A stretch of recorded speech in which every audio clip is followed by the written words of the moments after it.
여러분 죽을 준비 되셨습니까? 뜬금없이 설교 시작부터 재수없게라고 생각하셨다면 오산입니다.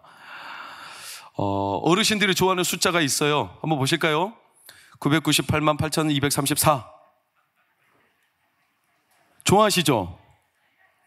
뭔지 아시죠? 점을 한번 찍어볼까요? 99세까지 팔팔하게 살다가 2, 3일만 병상에 있고 4 죽는다. 이게 우리 어르신들의 내가복음 1장 17절에 나오는 복음이에요. 얼마나 이걸 바라는지 몰라요. 평안하게 돌아가시기를 축복합니다. 이게 우리의 죽음의 마지막 모습이라면 얼마나 귀하겠어요. 그렇게 될 줄로 저는 알고, 또 그렇게 되지 않을지라도 하나님은요 우리의 삶을 복 주십니다. 복되게 하십니다. 여러분, 이렇게만 죽기를 바라는 사람들의 마음, 그러나 한번 단도직입적으로, 여러분 그럼 진짜 죽을 준비가 되셨어요? 죽을 준비하시오. 아멘. 죽을 준비가 되셨어요? 한국인들이 전 세계에서 죽기 직전에 가장 죽음의 모습이 퀄리티가 제일 떨어진다고 그래요. 아십니까? 천여 명의 그 암 환자들을 떠나보낸 김요한이라는 작가가 의사인데, 그분이 쓴 책을 보면 한국인들의 죽음을 맞이하는 모습이 세계에서 제일 질이, 이렇게 말하면 참 죄송스럽지만 죽음을 맞이할 준비를 하나도 않고 그냥 처량하게 회피만 하다가, 무서워만 하다가, 정작 나에게는 안 찾아올 것처럼 생각만 하다가 그렇게 떠나는 사람 중에 가장 빈도가 높은 사람이 한국인이라고 그래요. 여러분, 죽음은 우리의 삶의 가장 확실한 진리죠. 믿으십니까? 남녀노소, 어린아이나 어른이나 병든 자나 건강한 자나 외국인이나 가난한 자나 부한 자나 어떤 사람 불문하고 우리의 삶 가운데 만인에게 모두에게 적용되는 한 가지 분명한 사실은 뭐예요? 죽음이에요. 죽음만큼 확실한 게 없어요. 잘 될 건지 말 건지, 성공할 건지 실패할 건지, 내가 앞으로 인생이 어떻게, 이거는 다 불분명하죠. 사람마다 다르죠. 케이스 바이 케이스입니다. 그러나 죽음만큼은 모든 사람에게 적용이 돼요. 그렇죠? 그만큼 죽음은 뚜렷하다는 거예요. 뚜렷하다는 것은 그 이면에 뚜렷한 진리가 있다는 거예요. 여러분, 어두운 빛을 배경으로 빛이 더 선명하게 보이는 겁니다. 희끄무레할 때는 하얀 건지 검은 건지 구분이 안 되지만 캄캄한 곳에서는 빛이 더 선명하듯이 죽음이 있기 때문에 생명이 더 드러나는 거고, 죽음 때문에 하나님의 살아계심이 더 명확해지는 겁니다. 할렐루야. 그래서 성도에게 있어서 죽음을 준비하라는 것은 단순히 죽음을 묵상하라, 언제 죽을지 모르니까 그냥 준비, 이런 뜻이 아니라 죽음 때문에 성도에게 믿음이 더 단단해지는 겁니다. 그래서 오늘 설교 제목이 죽음 준비냐 주를 준비냐. 이광재 목사님이라는 분이 계세요. 대주제일교회. 그분은요 죽음을 자주 설교하는 분이세요. 저는 아직 연배가 어려서 죽음을 설교하기에는 제가 좀 연륜이 짧아서 제가 감히 죽음 말하기는 제가 항상 좀 부담이 있어요. 근데 그분의 설교, 그분의 말씀, 그분의 컬럼 이런 걸 많이 제가 봤는데, 그분이요 이런 이야기를 하더라고요. 어느 날 장로님이 찾아오셨어요. 6개월 시한부 선고를 받으셨어요. 괴로운 심경에 목사님을 찾아왔죠. 목사님이 여러 가지 말들을 하기보다는, 장로님, 우리가 끝까지 최선을 다해서 사는 것도 하나님의 은혜지만 죽음 또한 하나님의 은혜입니다. 그러니 장로님, 이제부터는 영혼을 돌보세요. 하나님과 관계가 어떤지, 구원의 확신은 어떤지, 또 자녀들 돌보세요. 가정을 돌보세요. 그리고 정리할 게 있다면 재정도 정리하시고 정리하세요. 그래서 장로님이 눈물을 주르르 흘리시고 감사합니다, 제가 잘 몰랐습니다 하고 돌아가셨는데, 그 다음 주부터 교회를 안 나와요. 시험에 들어버렸어요. 막상 돌아가서 생각을 해보니까 목사님 너무나 서운한 거예요. 왜냐? 아무리 의사는 6개월이라도 목사 니는 장로님 죽는 게 뭡니까? 우리 기도합시다. 살아납니다. 할렐루야. 이렇게 말해줘야 되는데 목사가 죽는다고 그랬다는 거예요. 시험 들어가지고 안 나와요. 여러분, 생각보다 우리가 죽음을 무서워하고 죽음을 회피합니다. 죽음이 왜 두렵지 않겠어요? 그러나 여러분, 끝까지 우리는 최선을 다해 힘써 죽음 앞에 살려고 힘써야 될 줄로 믿습니다. 그러나 끝까지 최선을 다해 사는 것과 죽음이 무서워서 회피하는 것은 다른 문제예요. 이해가 되십니까? 죽음이 무서워서 살려고 아둥바둥하는 것과 하나님이 나에게 주신 생명이니 끝까지 최선을 다하는 것은 다른 문제예요. 그런데 오늘날에는 죽음을 회피하려는 문화들이 많아요. 굉장히 많아요. 그게 오늘 말씀의 큰 맥락인데, 성도의 믿음은 죽음 앞에서 훨씬 단단해집니다. 훨씬. 아브라함의 믿음이 언제 견고해졌냐? 오늘 1절 2절을 보세요. 127세 때 아내 사라가 죽었어요. 슬퍼했죠. 애통했죠. 여러분, 배우자의 슬픔이 가장 큰 아픔이라고 하죠. 이 세상의 아픔 중에 창자가 썩어 들어간다고 하죠. 배우자의 아픔 때문에. 여러분, 그랬더니 아브라함이 애곡하고 애통하다가 3, 4절을 보면 아내 사라를 위한 매장지를 그 땅, 해쪽 속의 땅에서 요구합니다. 4절을 보니까 나는 당신들 중에 나그네요, 거류하는 자다. 나그네다. 나그네는 집이 있어요, 없어요? 없죠. 유목민이에요, 아브라함은. 유목민이라는 것은 양떼를 이리저리 돌아다니면서 먹이고 또 여기 머물렀다가 또 2달 저기 이렇게 다니는 사람인데, 아내가 죽고 난 뒤에 매장할 소유지, 한마디로 말하면 집, 자기가 안착할 곳, 이걸 구하더라는 거예요. 이거 우리는 그냥 슬쩍 지나가지만 문맥상 좀 이상하죠. 의문이 들죠. 왜? 아니, 나그네가 무슨 집이 필요해요? 평생 거기 살 거 아니고 돌아다닐 사람이. 그리고 왜 이제 사? 127세 되도록 그렇게 아내 사라를 이리저리 끌고 다니며 고생만 하던 사람이 아내가 죽고 나자 이제 집을 마련한다고? 뭔 소용이에요, 그게? 무슨 소유지를 이제 와서? 한 어머니가 돌아가시기 가까운 때가 되니까 아들들이 어머니의 유산이 너무나 탐나니까, 속된 말로. 그래서 어머니한테 잘 보여야 돼요. 어머니에게 큰아들이 와서, 어머니, 제가 최고급 세단을 사왔습니다. 야, 세단 탈 일도 없는데 내가 뭐하러 사왔냐? 둘째, 어머니, 제가 64평짜리 고급 아파트. 야, 청소하다가 죽을 일 있냐? 나한테 뭔 아파트가 필요해? 셋째 아들이, 어머니, 평소에 얼마나 심심하세요? 어머니랑 말벗이 되라고 말 잘하는 앵무새를 사왔습니다. 일주일 뒤에 전화가 왔어요, 아들한테. 막내 아들아, 고맙다. 네가 준 닭고기는 잘 먹었다. 인생이 그런 거 아니에요? 지금 다 지났는데 뭐가 소용이 있겠어요?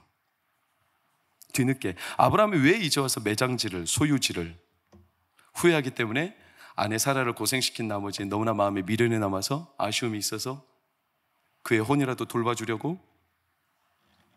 여러분 어때요? 세상은요, 죽음을 회피하고 죽음을 대단히 싫어하고 무서워해요. 그건 우리의 본성이기 때문에 어쩔 수 없어요. 저도 시골에 있을 때 그런 광경을 본 적이 있습니다. 아내가 떠난 한 남자분이 장례를 치르는데 2시간 동안 동네 뺑뺑뺑뺑뺑 돌아요. 그걸 뭐라고 하는지 저는 잘 모르지만 그 아주머니가 다니던 길로 이렇게 계속 다녀요. 그래가지고 이 아주머니가 자주 쉬었던 곳에 가서 한 30분 정도 가만히 있어요. 관을 들고. 이렇게 고인의 넋을 달래주듯이. 매장지를 구하는 아브라함은 과연 그런가? 그런데 오늘 23장 본문을 보면 그런 뉘앙스를 우리가 볼 수 있을 것처럼 오해되는 구절들이 6절, 8절, 11절, 13절, 15절. 당신의 죽은 자, 당신의 죽은 자. 죽은 자를 위하여 이렇게 매장지를 주세요. 이렇게 하는 것처럼 보이죠. 아브라함이 그 동네에서 잘 지냈습니다. 외부인으로 이 땅에 들어왔지만 그 동네 사람들한테 인정을 많이 받아서 아브라함이 매장지를 요구하자 그 사람들이 도와요. 그래서 에브론이라는 사람의 밭, 약 200평 정도 되는데 그 밭에 굴도 있어요. 석회암 동굴. 이것을 줘요. 17절, 20절을 보니까 마므레 앞 막벨라에 있는 에브론의 밭, 이렇게 정확한 명칭으로 나와서 그곳에 굴도 있고 아브라함의 소유로 확정이 됩니다. 그리고 19, 20절을 보면 다시 한번 도장을 쾅 찍죠. 아브라함의 소유로 확정돼요. 그 땅 마므레 앞 막벨라 밭 굴을 아브라함이 소유해요. 왜? 아내가 죽고 난 뒤에 왜 그게 굳이 필요했을까요? 물론 우리는 무덤이라고 생각하지만 굳이 성경은 마므레 앞 막벨라 밭 굴, 정확한 명칭으로 그곳을 기념하고 기억하듯이 남겨놓은 이유가 뭘까요? 있을 때 잘하지, 살아생전에. 근데 아브라함이 이 밭과 굴을 구매하는 과정을 보면 아브라함이 어떤 의도로 그랬는지 얼추 유추해 볼 수 있는데, 아브라함이 매장지를 달라고 할 때 그 땅 사람들이 6절을 보면 어떤 땅이든 마음대로 가져라, 좋은 땅, 눈에 보기 좋은 거 어디든지 당신이 원한다면 우리가 다 주겠다, 그 말자 없을 거다. 이 말은 공짜로 주겠다는 거였어요. 그랬는데 아브라함이 9절을 보면 아니다, 나는 공짜로 안 받겠다, 충분한 대가를 너에게 치르겠다.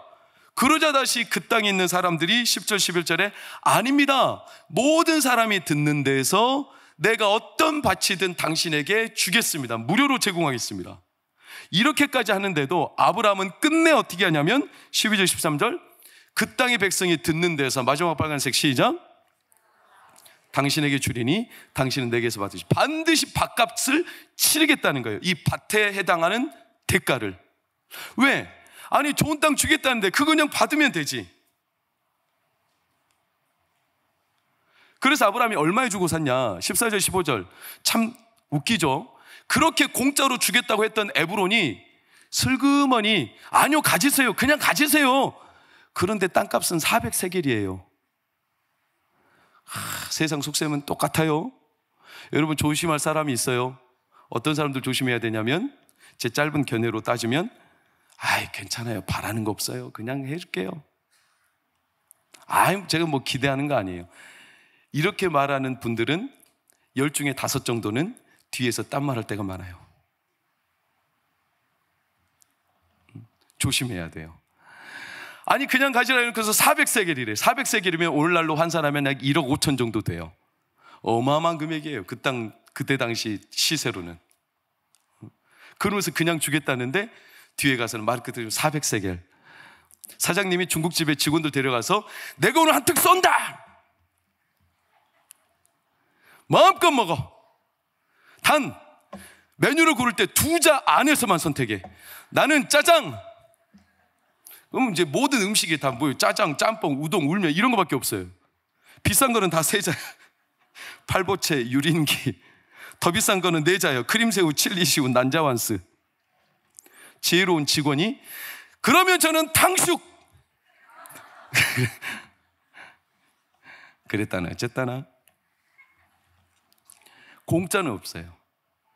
아브라함은 굳이 좋은 땅을 주겠다는데 대가를 치르겠다. 왜? 아니 어떤 땅이든 본인이 매장할 소유지를 그 땅에서 얻겠다는데 제값보다 더 쳐서 400세겔이나 주고, 그럼 그 땅이 좋았나? 마므레 앞 막벨라 밭과 굴이 좋았나? 아니요, 고고학자들의 유추에 따르면 무덤으로 쓰기에게는 적합하지 않은, 그렇게 마땅치 않은 땅. 그런데 그 땅을 평상시 시세보다 더 높게 쳐서, 아브라함의 기준이 이상하죠. 굳이 그렇게까지 해야 되나? 아내가 죽은 뒤에 뭐 한다고? 있을 때나 잘하지. 이렇게 우리는 생각이 들고 아브라함 행동이 이상하지만 아브라함의 이런 이상한 기준은 한 번 더 성경에서 우리가 기억나는 때가 있어요. 어디냐면 창세기 13장 10절인데 아브라함이 자기 조카 롯을 데리고 가나안 땅에 머물다가 소유가 많아지니까 서로 이제 땅을 나눠서 가요. 그때 롯 너가 원하는 땅 가, 나도 내가 원하는 땅 가겠다. 그때 아브라함과 롯의 눈에 들어온 제일 좋은 땅이 어땠냐면 소돔과 고모라였습니다. 그때 당시 표현으로 따지면 여호와의 동산 같다, 애굽 땅과 같다, 이렇게까지 표현할 정도면 극치였죠. 그 당시에 애굽 땅은 가장 최강의 국가였고 하나님의 동산하면 에덴 동산이죠.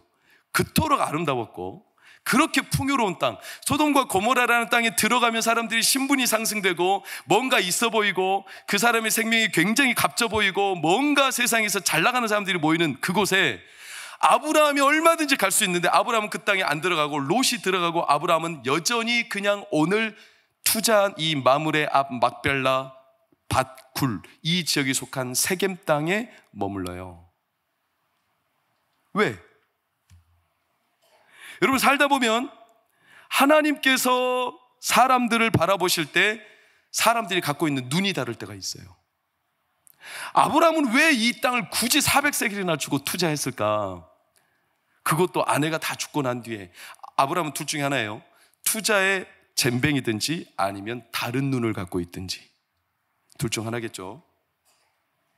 근데 성경에는 종종 다른 눈을 가진 사람들이 제법 자주 등장합니다. 대표적인 데가 하나님의 나라 비유 가운데 밭의 보화, 감추어진 보화. 어느 날 소장농이 밭을 막 갈다가 밭에서 뭔가를 발견했어요. 그래가지고 자기 재산을 몽땅 팔아다가 그 밭을 통째로 샀습니다. 이웃 사람들은 이해가 안 됩니다. 아니 뭐 한다고 저 밭을 사는 거야? 도대체 쓸모도 없는 땅에. 게다가 한 푼 두 푼도 아니고 자기 전 재산을 팔아다가 왜 저 밭을 사는 거지? 이렇게 사람들은 의아해하고 이해가 안 되지만 그 한 사람만 딱 알아요. 왜? 이 사람 눈에 그 밭에 뭐가 보였어요? 보아가. 그 사람 눈에만 보이는 게 있어요. 아브라함이 만약에 투자의 잼뱅이가 아니라면 아브라함은 지금 다른 게 보이는 거죠. 다른 게. 미국의 정유회사가 오래전에 중국에다가 지분을 차리해서 회사를 짓는데 중국이 폐쇄 국가다 보니까 경영할 사람을 찾는 게 쉽지 않았습니다. 그러면서 수소문한 끝에 트루트라는 한 사람을 소개받았어요. 조지 트루트. 근데 이 사람은 사실 선교사님이에요. 선교사로 중국에서 오랜 동안 사역을 하면서 중국어에 능통하고 중국 문화를 잘 알고 중국인들을 잘 알아요. 잘 어우를 수 있어요. 그래서 이 사람을 고용하려고 시도를 해요. 이 선교사님은 선교 활동을 할 때 월급이 얼마냐면 $50. 그럼 우리나라 돈으로 7만 원 정도. 연봉이 $600. 얼마나 박합니까? 이런 어려운 시절을 사는데 이 트루트 선교사님한테 그 회사가 제공한 월급이 연봉 얼마였냐면 $16,000였어요.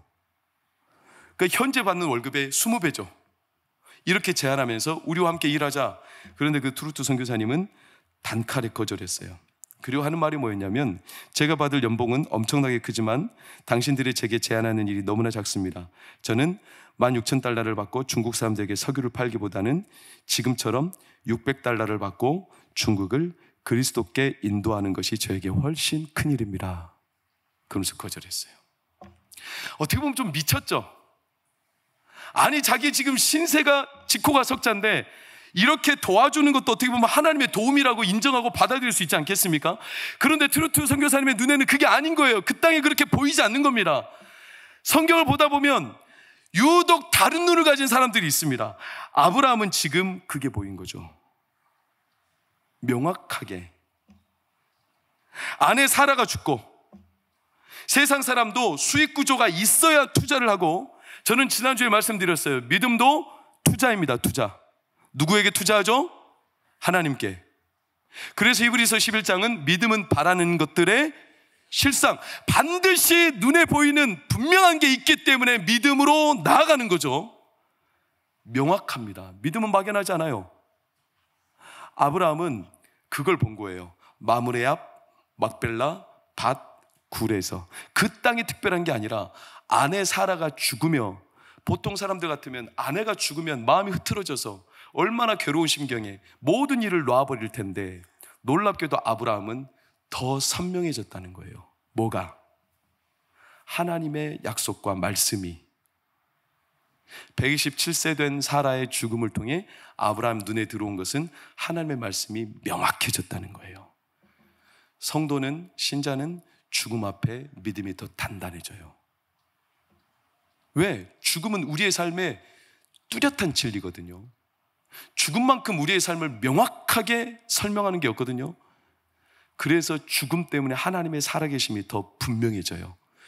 죽음을 준비한다는 것은 하나님의 살아계심의 믿음이 더 단단해진다는 걸 말해요.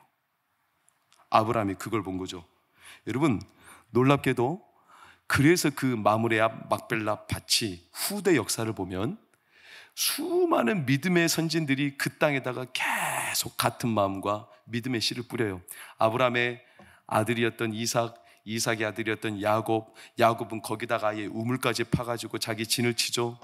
요셉, 애굽의 총리였지만 나의 뼈를 갖다가 마므레 앞 막벨라 밭 굴에 갖다 이장시켜라, 이렇게 유언을 남기고, 모세는 출애굽하여 마므레 앞 막벨라 밭 있는 세겜 땅에서 하나님의 말씀을 받고, 그리고 그를 이어 여호수아는 모세의 삶을 말씀대로 이어가고, 여러분이 잘 아는 갈렙이라는 한 사람은 85세였지만 그가 기업을 요구할 때 수많은 좋은 땅 다 놔두고 마므레 앞 막벨라 밭이 속한 헤브론이라는 산지를 구하고, 이 마므레 앞 막벨라 밭 근처에는 야곱이 파놓은 우물이 있는데 이 우물에서 2000년이 지나서 한 분이 우물 곁에 가서 한 여인을 만나는데, 그게 요한복음 4장에 예수님이 야곱의 우물 곁에서 한 여인을 만나고, 우연이 아니에요. 아브라함이 그곳에 믿음의 씨 하나님이 나와 함께 하시고 하나님이 살아계시며 내 아내가 죽음을 맞이할 때 아브라함은 하나님이 살아계시고 말씀대로 일하신다, 이 확신으로 믿음을 열었어요. 그래서 그 땅에다가 믿음을 투자한 거예요. 그리고 그 후손들이 늘 거기에다가 같은 믿음으로 바라봐요. 아브라함이 창세기 12장 처음 부름을 받을 때 4절 6절을 보면 하나님의 말씀을 따라간 곳이 바로 그곳이었어요. 그리고 이전했어요. 13장 18절에 보면 뭐라고 나옵니까? 13장 18절, 헤브론에 있는 마므레 상수리 숫풀에 이르러 아브라함은 항상 거기에다가 마음을 두고 하나님의 말씀을 흔들림 없이. 여러분, 믿음이 좋다는 것은 분명하게 복을 받는다는 뜻보다는 더 선명한 것은 과거에는 나에게 문제였는데 더 이상 문제가 안 되는 걸 말해요. 명확해졌기 때문에 그래요. 명확해졌어요. 사람이 죽음을 명확하게 인지하면 용서하지 못할 사람이 없어져요. 사람이 죽음 앞에 명확하게 서면 후회하지 않고 자기 삶을 정리할 수가 있어요. 그래서 믿음이 단단해진 사람은 명확해집니다. 과거에는 문제였는데 더 이상 문제가 아니에요. 왜? 명확해졌거든요. 과거에는 후회였는데 더 이상 후회가 아니에요. 왜? 명확해졌기 때문에 그래요. 믿음이 명확해져요. 이게 하나님이 주시는 죽음을 통해서 우리 가운데 드러내시는 하나님의 살아계심이에요. 여러분, 근데 세상은 이 죽음, 더 큰 하나님을 만나지 못하는 수많은 문화들이 있어요. 그게 뭐냐? 죽음을 회피하게 만들어요. 막상 두렵죠? 죽음이 무섭습니다. 우리에게는 간접적인 죽음밖에 없기 때문에 내가 죽음을 배우려면, 여러분, 내가 죽어야 되잖아요. 그러면 나는 죽음과 동시에 끝나잖아요. 그래서 죽음은 처음 경험이자 마지막 경험이 될 수밖에 없습니다.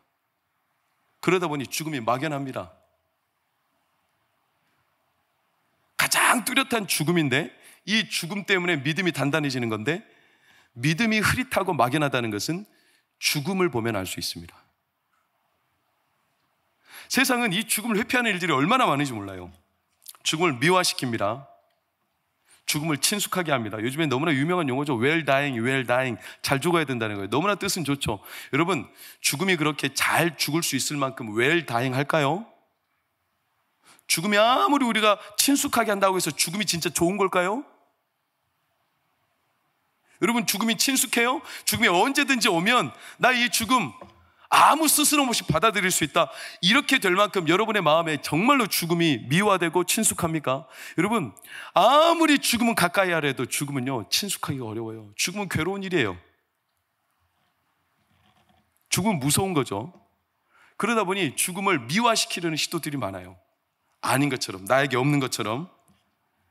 우리가 9988234, 99세까지 팔팔하게 살다가 2, 3일 있다가 죽는 거, 이러면 얼마나 좋겠어요. 그게 평안한 죽음이라고 사람들은 바라지만 그것만 평안한 죽음이고 그것만 복이냐, 그렇게 생각한다면 여러분 따져보세요. 스데반은 돌에 맞아 죽었어요. 그의 죽음은 뭐가 됩니까? 저주입니까? 야고보는 칼에 순교했어요. 그의 죽음은 그러면 화입니까? 여러분, 그렇지 않잖아요.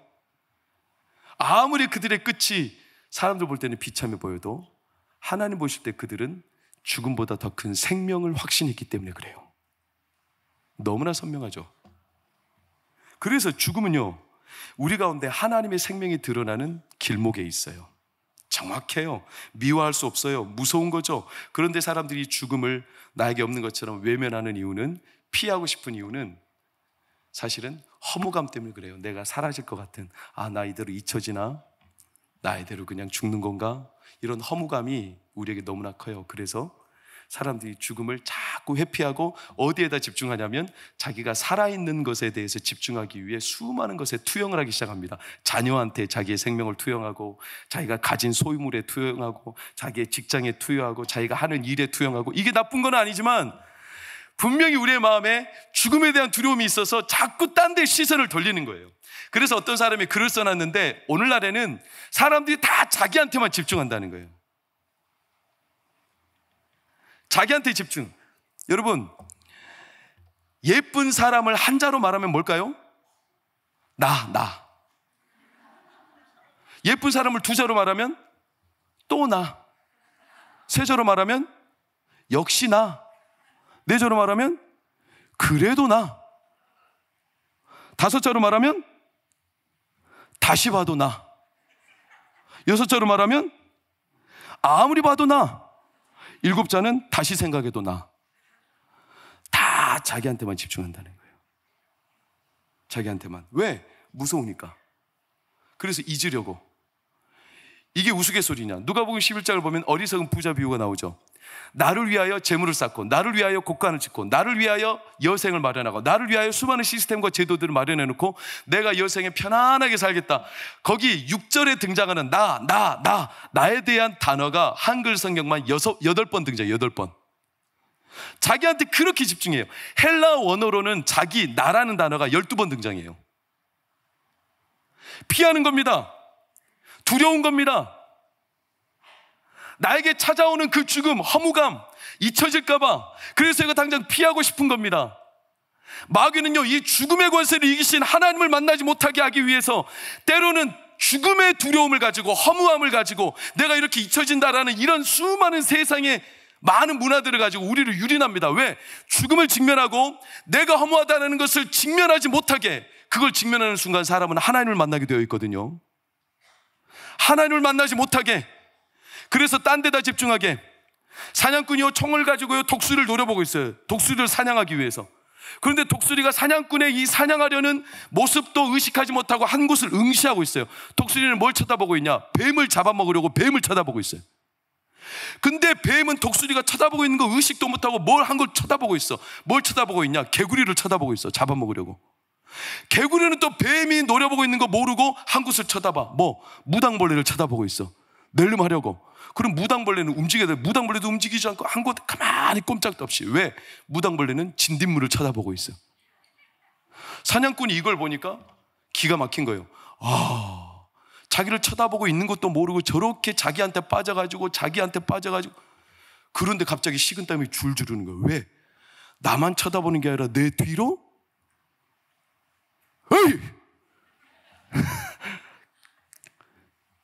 나를 쳐다보고 계신 누군가가 있을 거라는 거예요.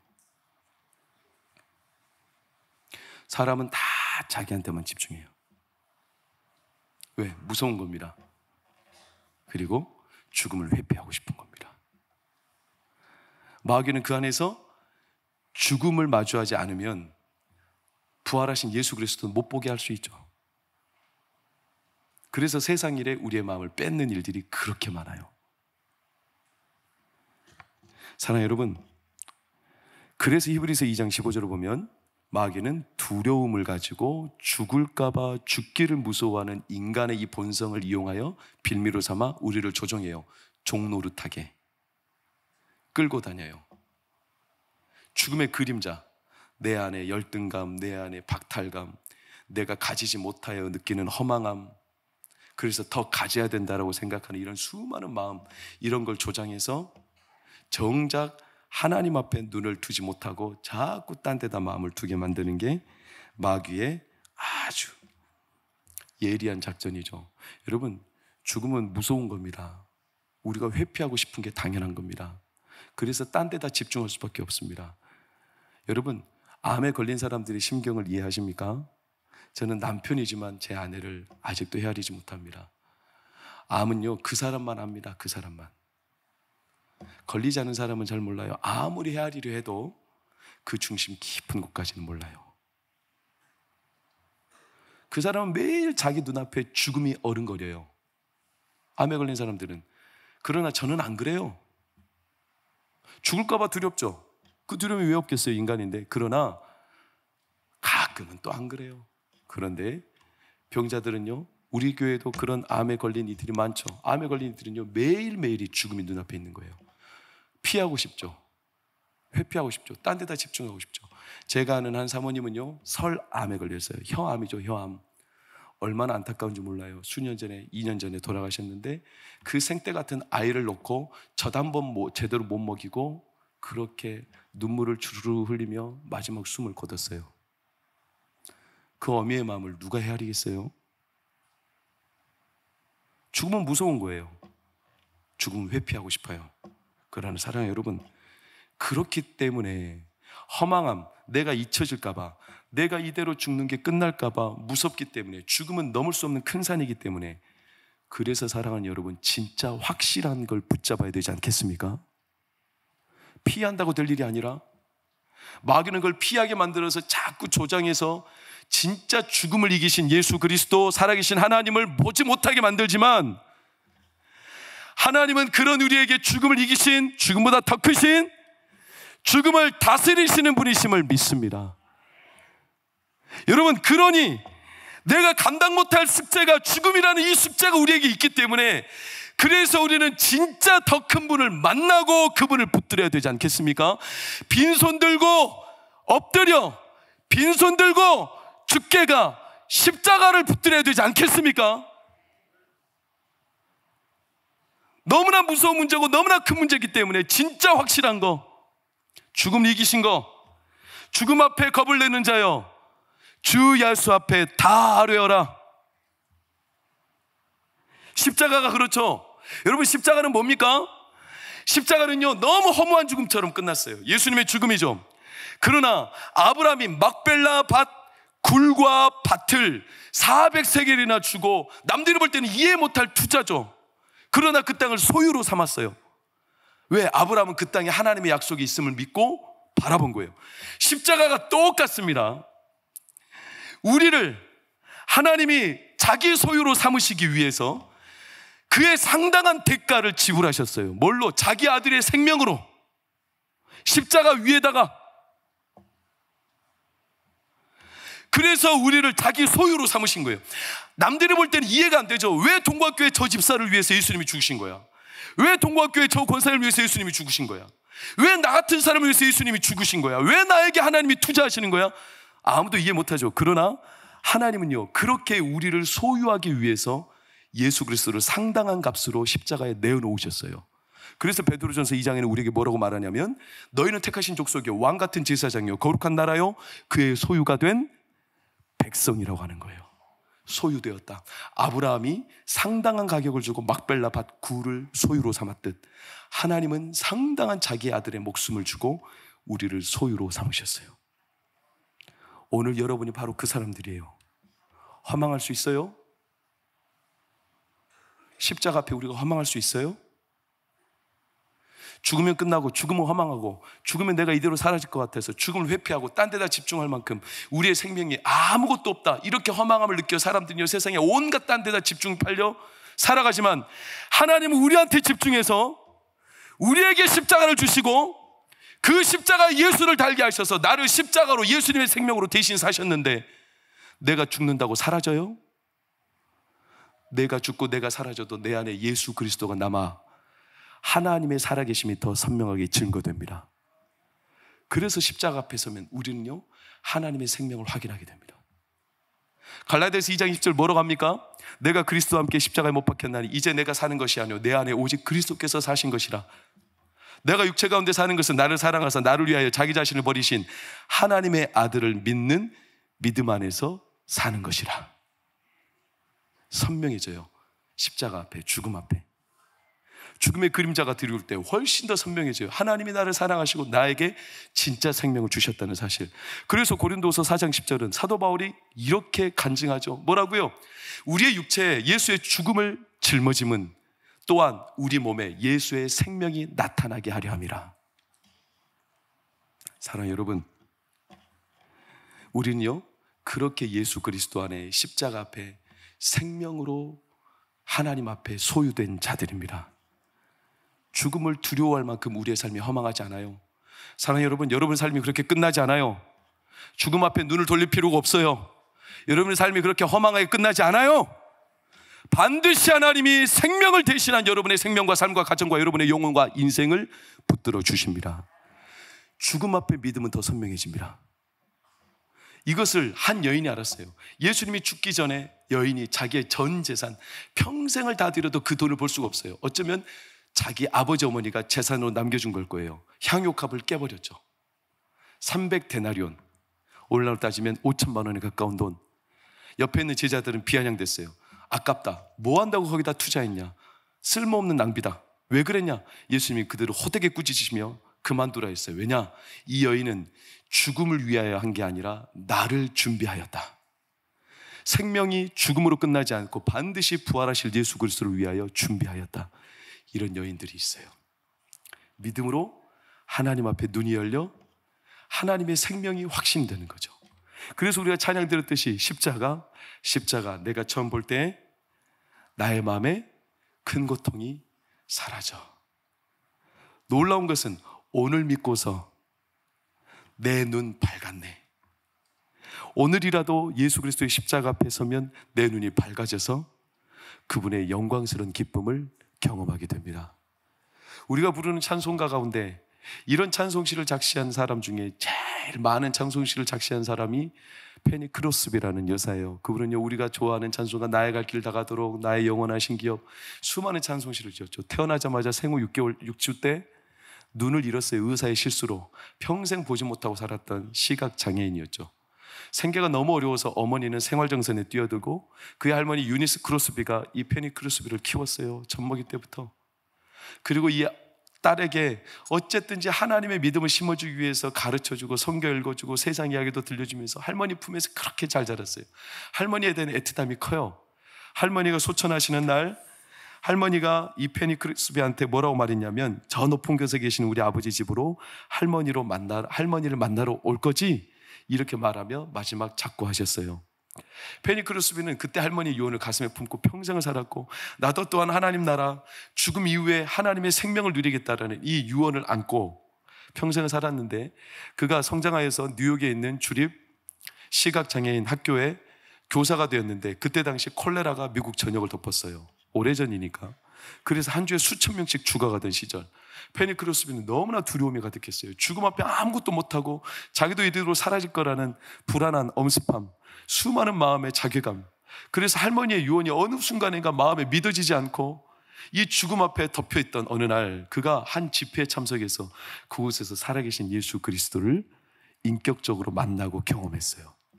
주는 그리스도시요 살아계신 하나님의 아들, 이 예수님. 그리고 마음에 확신이 생겼어요. 그리고 자기도 또한 죽음보다 더 크신 하나님 앞에 그의 평생이 붙들려 있음을 확신하며 찬송시를 적기 시작했어요.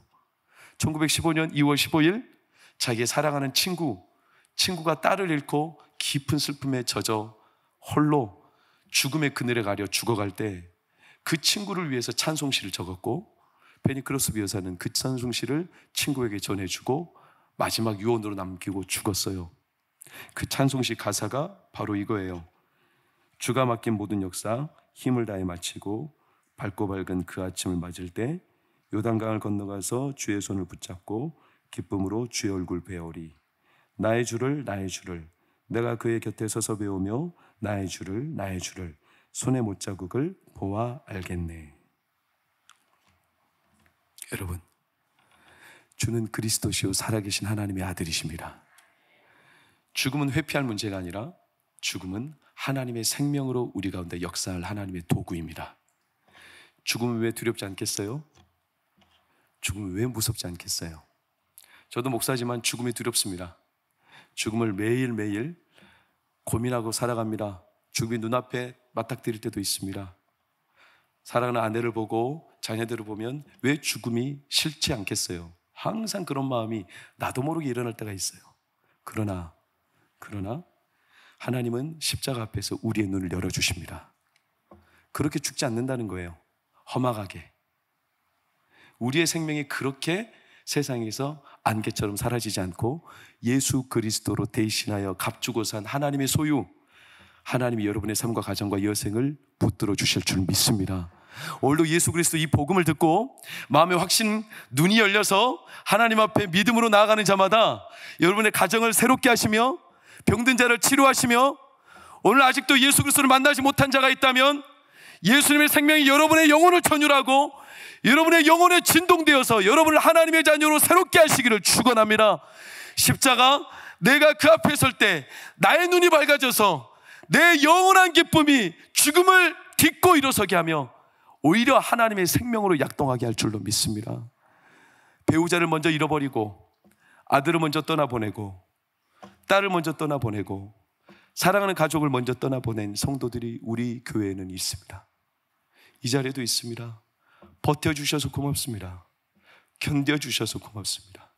그러나 그것이 버티고 견디는 것만 아니라 하나님이 주시는 능력으로 새로워지기를 축원합니다. 그분의 여생을 붙들어 주시고 그분이 죽음의 그늘이 아니라 생명으로 인하기를 축복합니다. 왜냐?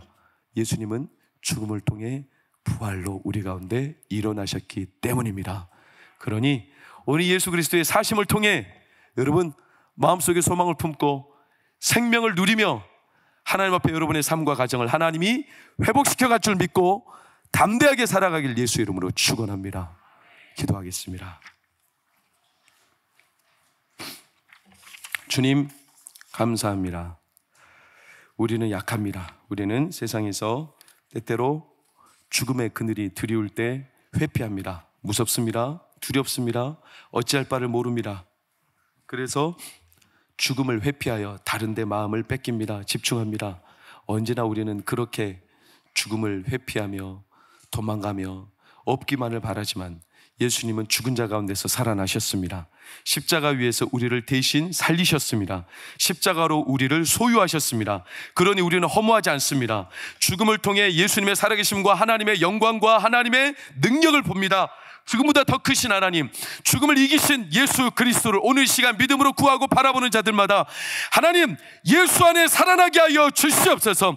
죽음의 권세를 이기신 주님이 이 시간 선포하여 병든 자들을 일으켜 주시옵소서. 영혼을 살게 하여 주옵소서. 가슴의 상실감과 아픔과 외로움과 수많은 세상의 상처로 시달려가는 성도들이 있습니까?